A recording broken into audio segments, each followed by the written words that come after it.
Yes, in terms of my philosophy of religion, I suppose I've been struck by how many philosophers over-intellectualize religion. Perhaps they over-intellectualize everything, but they're very interested in arguments for and against God's existence, for example. And of course that's important, and students are often introduced to the subject that way. And Descartes, who's been a major interest of mine, does produce such arguments. He produces an argument from the idea of God, and he produces a version of what's sometimes called the ontological argument. Now, I've nothing against this. Some of them are very interesting. But it doesn't have, it seems to me, that much to do with the meaning of religion in people's lives. Nor does it have a great deal to do with the tradition that's come down to us through Scripture, for example.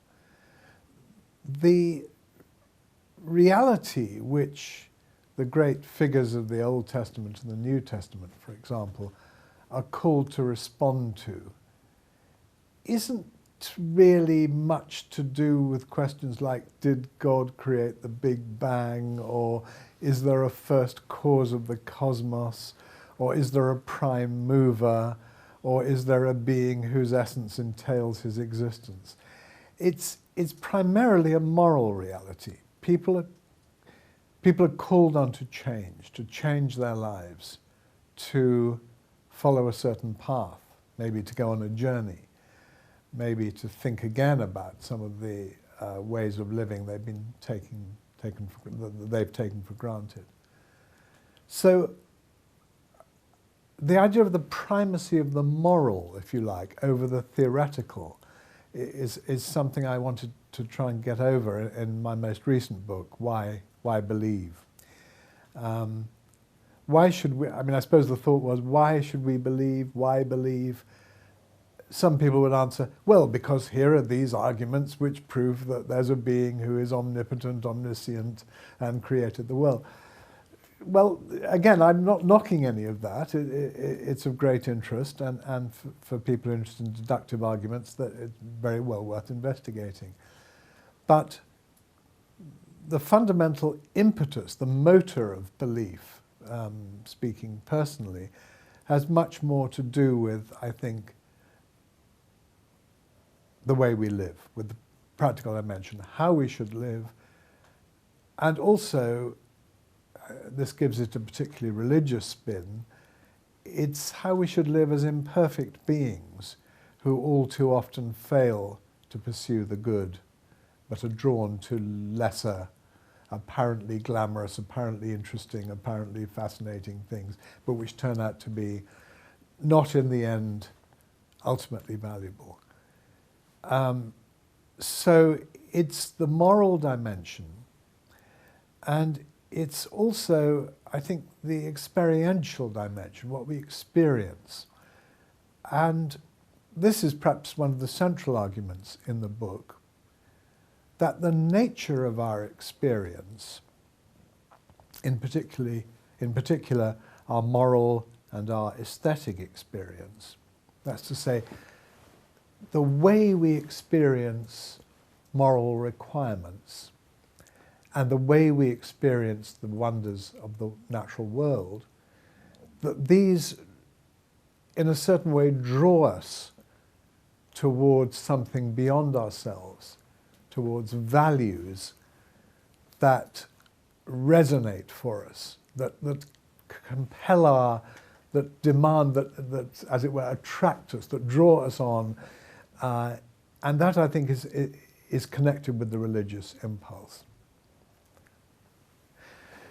Perhaps I can say a bit about both of those, the moral and the aesthetic. The word aesthetic is a bit unsatisfactory for various reasons I'll perhaps touch on. First of all, the moral dimension. There's something which philosophers nowadays call normativity. And that's the idea that moral values exert a demand on us. They don't just inform us of facts. They require us to act in certain ways. For example, the goodness of compassion is something which is there, whether I like it or not. I may not feel like being compassionate, but nonetheless, I'm somehow required to be compassionate. Similarly, the wrongness of cruelty, even if I develop a taste for cruelty, it still remains wrong, unconditionally wrong. Now, those powerful norms, the normative pressure they exert on us, suggest something objective. It doesn't really matter what you or I or anyone would like to do. We're required to act a certain way. Now, when I was an undergraduate many years ago, a lot of philosophers were subjectivists. They just said, well, morality, that's just a matter of personal taste. That's just a value, your own personal value. We used to be taught to say, that's just a value judgment, in a rather sort of disparaging or sneering term, meaning, oh, that's just your preference. You're just projecting your own preferences. Now, there are very sophisticated philosophical versions of that still alive today. Projectivism is that moral values are just projections of our own desires or inclinations or feelings. In fact, there were emotivists who thought that ultimately morals were just a matter of what people felt about things, but there was no real objective grounding for them. Now, an interesting change has come on the philosophical scene during my career, that a great many philosophers are now convinced that that sort of subjectivism won't work. They think there are objective values, that things are right, wrong, good, bad, whether I like it or not, whether anyone else likes it or not. If that's right, then we have to explain it. Where do these objective values come from? How do they get there? Well, firstly, what does it mean to say they're objective, and where do they get this authority they seem to have over us, this normativity, if you like to use that word? Now, it struck me, and I'm still struck by this, how very much religion provides a home for objectivity. If there is a creator who's the source of goodness, who's the eternal source of goodness and reality, then that's about as objective as you can get. It doesn't matter what I would like to do. There are these maybe commands or values which are an eternal part of the divine nature. I mean, they're not just to be done because they're commanded. There's an old philosophical dispute about that. Just because someone gives you an order, of course, doesn't make it right. But they are to be done because they flow from something which is, namely the divine nature, which is itself intrinsically good and just. Now, a lot of debate among contemporary philosophers is whether we can find some alternative source for objectivity and normativity. Well, maybe it's nature. Maybe human nature just makes it